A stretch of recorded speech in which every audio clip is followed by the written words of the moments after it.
কারা জাহান্নামের তলদেশে থাকবে? 1 নম্বরে মুনাফিকরা, 2 নম্বরে খ্রিস্টানরা, 3 নম্বরে ইহুদিরা। মুনাফিক। মুনাফিকরা। মুনাফিকরা। মাশাআল্লাহ, সঠিক উত্তর। জি, মুনাফিকরা জাহান্নামের তলদেশে থাকবে। তারা হচ্ছে ইসলামের শত্রু বা মুসলমানের থেকেও ইসলামের ক্ষতি করছে যারা।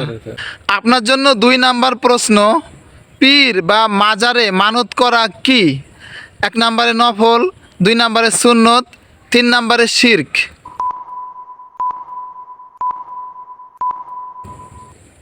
শিরক। শিরক। শিরক হবে। এটা তো আপনি জানেন না ভালোভাবেই। ভালোভাবে জানি এটা শিরক। এটা একটা হারাম বা শিরকি কাজ। এটা কিন্তু অনেক মানুষ আছে মাজারে বা এরকম পীরের নামে, পীরের কাছে মুরিদ হয়ে বিভিন্ন কিছু মানত করে, এগুলা শিরিক হয়ে যায়, সরাসরি বড় শিরিক। হ্যাঁ, বড় শিরক। আল্লাহ আমাদেরকে এসব থেকে হেদায়েত হেফাজত করুক। উত্তরটা সঠিক, মাশাআল্লাহ। আঙ্কেল, আপনার জন্য 3 নাম্বার প্রশ্ন, কোন আমলকে জান্নাতে যাওয়ার দলিল বলা হয়েছে? 1 নম্বরে দান সদাকা, 2 নম্বরে জিকির, 3 নম্বরে রোজা।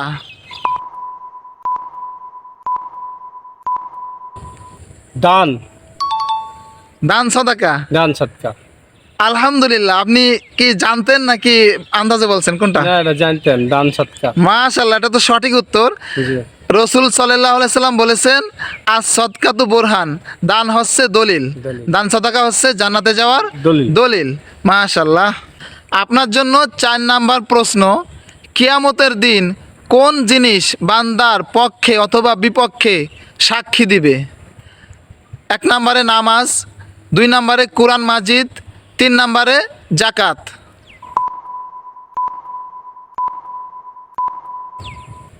সালাত। সালাত মানে নামাজ। নামাজ। এই প্রশ্নের উত্তরটা হয় নাই, সঠিক উত্তরটা হচ্ছে কোরআন মাজিদ। কোরআন মাজিদ। কারণ হচ্ছে কোরআন মাজিদ যদি কেউ তিলাওয়াত না করে, যদি কোরআন মাজিদ অনুযায়ী আমল না করে, তাহলে কোরআন মাজিদ তার বিপক্ষে সাক্ষী দিবে। আর যদি আমল করে, তেলাওয়াত করে, তাহলে তার পক্ষে সাক্ষী দেবে। যাই হোক, এটা আমরা জানলাম। হ্যাঁ, উত্তরটা। আপনার জন্য শেষ প্রশ্ন, কোন আমলের হিসাব দিতে না পারলে অন্য অন্য আমল গ্রহণযোগ্য হবে না কিয়ামতের মাঠে? 1 নম্বরে হজ, 2 নম্বরে রোজা, 3 নম্বরে নামাজ।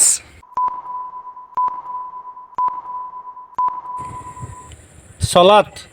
সালাত বা নামাজ। বা নামাজ। আলহামদুলিল্লাহ, এটাও তো সঠিক উত্তর।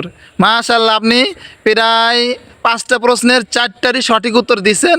আপনি ইসলামের জ্ঞান খুব ভালোই রাখেন, মাশাআল্লাহ, এটা খুবই ভালো লাগলো। আলহামদুলিল্লাহ। আলহামদুলিল্লাহ, আমার এই ভিডিওতে অংশগ্রহণ করার জন্য আপনাকে অনেক ধন্যবাদ, আপনার শুকরিয়া। আর আমার তরফ থেকে থাকছে ছোট একটি হাদিয়া, যা আমি সবাইকে দিই। জি, নেন। কি আছে একটু দেখেন। Thank you. একটু দেখেন, আমার দর্শকদেরকে একটু দেখা।